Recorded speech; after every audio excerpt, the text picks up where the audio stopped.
We're getting ready to do our sample seam, and before we do any stitching on our sample, we want to make sure that our machine is threaded correctly. So I have a little scrap and I have it doubled. I'm going to just put it underneath the presser foot, drop my needle down. I always like to hold on to my thread in the back just lightly so that it doesn't get sucked up in the needle, and stitch about an inch or so just to check to make sure that we have threaded it correctly. Needle up, presser foot up, pull off to your left, and then use the the thread cutter to cut your thread.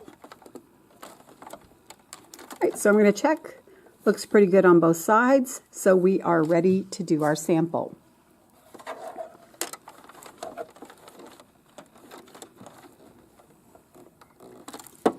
Okay, so our sample is a 4x6 piece of fabric. We have pinned it along one of the long edges with just 3 pins. That's about all we need, and our pins are perpendicular. I'm going to line this up so I'm just a little bit under the needle, and I'm going to drop my needle down with the needle down button. I'm going to make sure that this thread is tucked under the presser foot before I get started. And I'm going to go ahead and take this pin out because we don't sew over pins.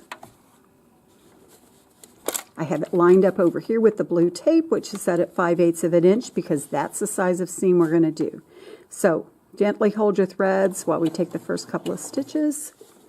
I'm going to back stitch, hold in the button, and go back about 3 stitches.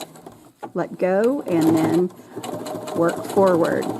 I have my speed at the middle of the 2, but if that's too fast for you, then you can slow it down just a little bit.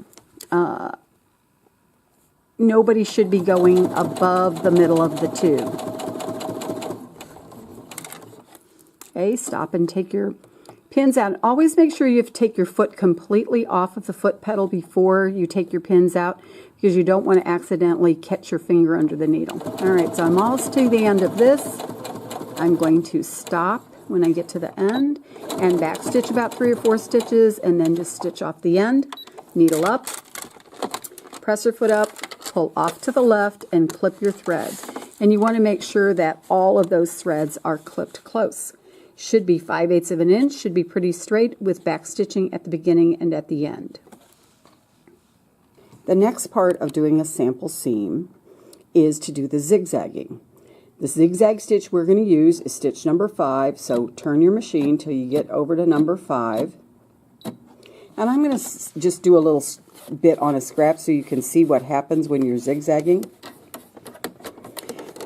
I know my machine is already threaded correctly because I haven't unthreaded it, but always check to make sure that it is. And if you notice, what's happening now is the needle's going back and forth and back and forth, and it's making this little zigzag design. Needle up, press your foot up, pull off to the left, and you can see it's back and forth and back and forth. And that is going to finish the edge of our bag so that it doesn't fray.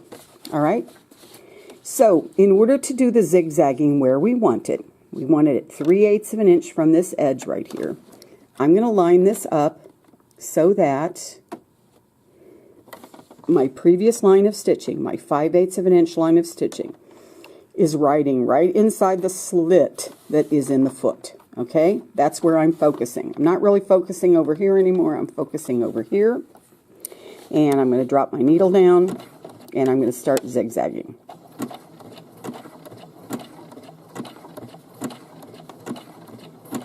And I'm going to bump my speed up a little bit because I am experienced, but I want you to continue working at your speed number 1 until you get this all done.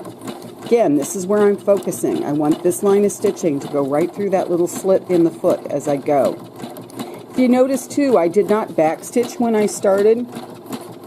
Most of the time when you're zigzagging to finish the edges of seams, you don't back stitch.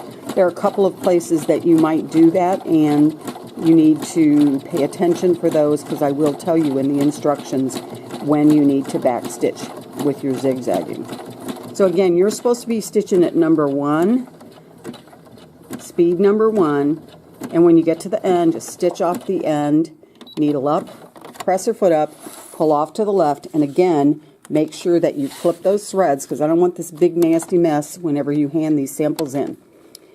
Your tape should be on the outside. Make sure you have at least one piece on there so I know that you have finished your sample, because you cannot go on to your project until you have finished the sample. That is the 5/8 of an inch zigzagged sample seam.